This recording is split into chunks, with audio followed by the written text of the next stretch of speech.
अस्सलाम वालेकुम ninth class students. आज हम ninth chemistry chapter number 12 start करने लगे हैं। आज का हमारा जो चैप्टर है वो है empirical data collection and analysis. अभी एम्पिरिकल डेटा क्या होता है, एम्पिरिकल डाटा कलेक्शन क्या होती है और एनालिसिस क्या होता है, सबसे पहले तो मैं ये बता दूं। एम्पिरिकल डाटा कलेक्शन ये है कि कोई भी डेटा जो आप किसी ऑब्जर्वेशन के ज़रिए लो, किसी एक्सपेरिमेंटेशन के ज़रिए लो, किसी तजर्बे के ज़रिए किसी चीज़ को देख के आप जो भी डाटा कलेक्ट करते हो वो कहलाता है एम्पिरिकल डाटा कलेक्शन। आप जो डाटा इकट्ठा करते हो, ठीक है, वो क्या कहलाता है, empirical data collection and analysis. और फिर उसका तज्जिया करना, यानी वो डाटा किस तरह का है, उससे क्या रिजल्ट्स निकलते हैं, उससे क्या हमारे पास कंक्लूजन्स वगैरह आते हैं, तो ये सारी उसकी एनालिसिस कहलाएगी। अब यहाँ पे चैप्टर का इंट्रोडक्शन है। इंट्रोडक्शन में सबसे पहले वो साइंस के बारे में बताता है। साइंस की बेसिक डेफिनेशन है, ये अपने बुक के स्टार्ट पे भी पढ़ी थी। Science is a systemic study. Systemic का मतलब है एक सीक्वेंस, एक तरतीब की स्टडी है। इल्म ऑफ दिस वर्ल्ड इस दुनिया का थ्रू ऑब्जर्वेशन, जिसमें सबसे पहले ऑब्जर्वेशन यानी किसी चीज़ का मुशाहिदा किया जाता है, कोई चीज़ देखी जाती है, एंड एक्सपेरिमेंटेशन, देखने के बाद उसके ऊपर तजर्बात किए जाते हैं, उसके ज़रिए जो हमें नॉलेज या स्टडी मिलती है, आप क्या लें, इन्फॉर्मेशन हासिल होती है, वो साइंस कहलाती है। It is a method through which, ये ऐसा तरीक़ाकार है जिसके ज़रिए we make sense of this world, जिसके ज़रिए हमें इस दुनिया की समझ आती है, इन विच वी लिव, जिसमें हम रह रहे होते हैं। तो ये साइंस की डेफिनेशन है। Scientific research is done in all the countries of the world. अब साइंस के रिलेटेड जो रिसर्च होती हैं वो दुनिया के तमाम ममालिक में की जाती हैं। ये नहीं कि हम क्या सिर्फ हमारे कंट्री में हो रही हैं, हर कंट्री में हो रही होती हैं। But the way it is done, लेकिन जिस तरीके से हो रही होती है, इज़ नॉट आइडेंटिकल एवरीवेयर। वो हर जगह एक जैसा नहीं है। कहीं पे कोई मेथडोलॉजी इस्तेमाल होती है, कई तरीक़ाकार इस्तेमाल होता है, कहीं पे कोई इस्तेमाल होता है। In order to make sure things, चीज़ों को यकीनी बनाने के लिए, are done properly and carefully, ज़्यादा बेहतर तरीके से या एहतियात से किया जाता है। We need to share ideas. अब हमें ज़्यादा कि हम जो रिसर्चेस कर रहे हैं हमारा ठीक है भी कि नहीं है, हमें दूसरों के साथ कंपेयर करना होता है, तो हमें अपने आइडियाज़ को शेयर करना होता है, एक दूसरे के साथ बांटना होता है। And standardize and our approach toward solving the problem. और हमें एक स्टैंडर्ड का मतलब है एक बुनियाद बनानी पड़ती है कि हम उसके मुताबिक अपने जितने भी मसाइल हैं उनको सॉल्व करें। नेक्स्ट है, one of the most usual problem which is face by the scientist community is the issue of unit. ये जितने भी साइंटिस्ट हैं, ये जो साइंटिफिक कम्युनिटी है, उनको जो बेसिक प्रॉब्लम, जो मुश्किल पेश आती है ना, वो यूनिट्स की होती है। यूनिट क्या होते हैं, किसी भी क्वांटिटी की नेचर को जो चीज़ रिप्रेजेंट करती है वो उसके यूनिट्स होते हैं। जैसे मैं कह लूँ कि एक चीज़ है, फॉर एग्ज़ाम्पल मैंने घर में आटा ही मंगाया है। अब मुझे ना कैसे पता चलेगा ये कितना है, मुझे उसको किसी ना किसी क्वांटिटी में मेजर करना होगा, चाहे वो ग्राम्स हो जाए, वो जो किलोग्राम्स हो जाए। यानी मुझे अगर उसकी मिकदार का, क्वांटिटी का पता चलाना है तो उसके साथ कोई ना कोई यूनिट्स होने चाहिए। तो साइंटिफिक कम्युनिटी मतलब डिफरेंट कंट्रीज़ में डिफरेंट यूनिट्स यूज़ होते थे, जो कि उनके लिए एक प्रॉब्लम की वजह बनते थे। बाद में उनको कन्वर्जन करनी पड़ती थी एक यूनिट से दूसरे यूनिट में, कि दोनों के जो रिजल्ट्स हैं इक्वल हो सके। तो ये बेसिक प्रॉब्लम थी। If scientist in one country are measuring length, अगर किसी एक कंट्री में साइंटिस्ट जो है लेंथ को मेजर कर रहे हैं इन मीटर में, and in other country in feet, तो दूसरे कंट्री में कोई फीट में मेजर कर रहा होता था लेंथ को, लंबाई को, then we will have to face problems in converting them. अब दोनों को कन्वर्ट करना पड़ता था, यानी अगर वो अपने रिजल्ट्स को, अपने तजर्बात को आपस में कंपेयर करते, तो मीटर वाला है वो उसको चेंज करता फीट में, और फीट वाला मीटर में, कि मेरे रिजल्ट्स उसकी तरह आ भी रहे हैं कि नहीं आ रहे। Comparing quantities in different unit is not only confusing. अब डिफरेंट यूनिट्स में क्वांटिटीज़ को कंपेयर करना सिर्फ कंफ्यूजिंग नहीं होता, but the wastage of time, इसके अलावा टाइम वेस्टेज भी है, कि हम पहले कन्वर्जन करें, उसके बाद हम कंपेयर करें, तो ये तो काफ़ी ज़्यादा टाइम कंज्यूमिंग है।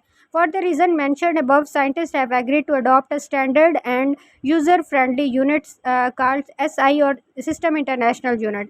अब इसी कन्फ्यूजन को दूर करने के लिए, या ये जो प्रॉब्लम थी इसको दूर करने के लिए, एक स्टैंडर्ड सिस्टम लाया गया जिसको SI यूनिट कहते हैं। SI मतलब सिस्टम इंटरनेशनल यूनिट से ये तमाम दुनिया में इस्तेमाल किए जाते हैं। किसी भी क्वांटिटी को की नेचर को एक्सप्लेन करने के लिए यूनिट इस्तेमाल किए जाते हैं। Things become a lot easier when we use the system, बहुत आसान हो गई हैं जब हम ये सिस्टम यूज़ करते हैं। The adoption of SI unit is important in all branches, ये तमाम ब्रांचेज़ में बड़ा इंपॉर्टेंट है साइंस की, चाहे आप फिज़िक्स यूज़ कर रहे हो या केमिस्ट्री है, कोई भी ब्रांच है। Because it make communication easy world wide, क्योंकि इससे तमाम दुनिया में कम्युनिकेशन आसान हो जाती है। It allow scientist to share data easily, इस तरह से साइंटिस्ट जो है बड़े आसानी से अपना डेटा शेयर करते हैं।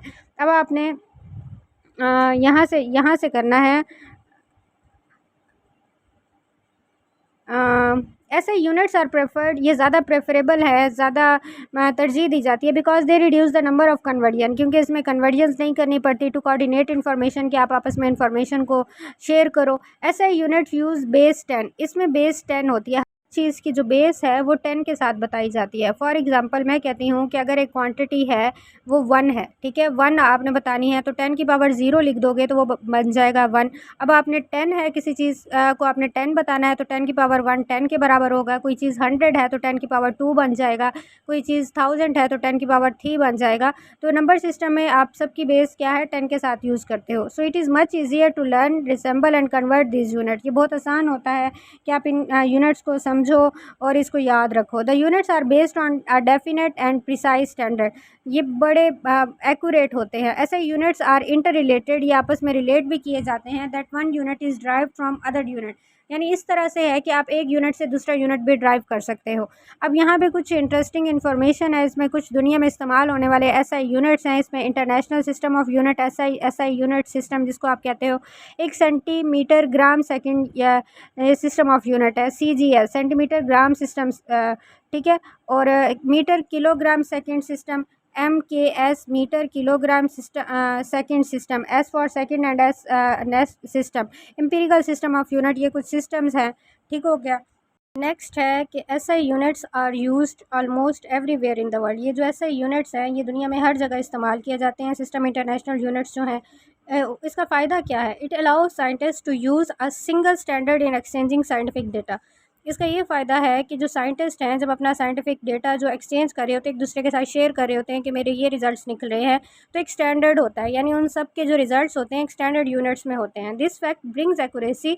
अब ये जो इससे एक्यूरेसी आती है, यानी कि आपका रिजल्ट जो होता है वो एक्यूरेट होता है, बिल्कुल ठीक होता है। कंसिस्टेंसी, और क्या है, बार बार एक ही जैसे रिजल्ट्स होते हैं। एंड यूनिवर्सल अंडरस्टैंडिंग, और क्या है कि तमाम जो साइंटिस्ट होते हैं दुनिया के, जब उनके यूनिट सेम होते हैं तो उनकी अंडरस्टैंडिंग आपस में ज़्यादा डेवलप होती है कि आपके रिजल्ट्स भी हमारी तरह हैं और हमारे भी आपकी तरह हैं, ठीक है। इन साइंटिफिक कम्युनिकेशन, जो भी साइंटिफिक उनकी आपस में बातचीत होती है। Measurement taken in one part of the world, जो भी एक मेजरमेंट एक दुनिया के एक हिस्से में ली जाती है, कैन बी इजीली अंडरस्टूड, वो समझी जा सकती है, एंड वेरीफाइड, और उसको प्रूफ किया जा सकता है in another part without any confusion. किसी भी दुनिया के दूसरे हिस्से में किसी भी कन्फ्यूजन के बगैर उसको क्या है, यानी कि उसको समझा जा सकता है। When scientist belonging to different communities, इसी तरह से मुख्तलिफ कम्युनिटीज़ से, यानी मुख्तलिफ ममालिक के जो साइंटिस्ट होते हैं, कल्चर कोलैबोरेट, वो आपस में ताउन करते हैं ऑन रिसर्च, अपनी रिसर्च, यानी जो भी वो रिसर्च कर रहे होते हैं, नीड अ कॉमन लैंग्वेज, उनको एक लैंग्वेज चाहिए होती है, यानी जो एक दूसरे के अंडरस्टैंड कर सकें, to share their result. Using SI units enable scientist, अब सिस्टम इंटरनेशनल यूनिट साइंटिस्ट को इस काबिल बनाते हैं टू कंपेयर रिजल्ट्स, के उन्हें रिजल्ट्स कंपेयर करें, आपस में मुवाजना करें, रेप्लिकेट एक्सपेरिमेंट, और बार बार से अपने एक्सपेरिमेंट्स को मतलब दोबारा करें,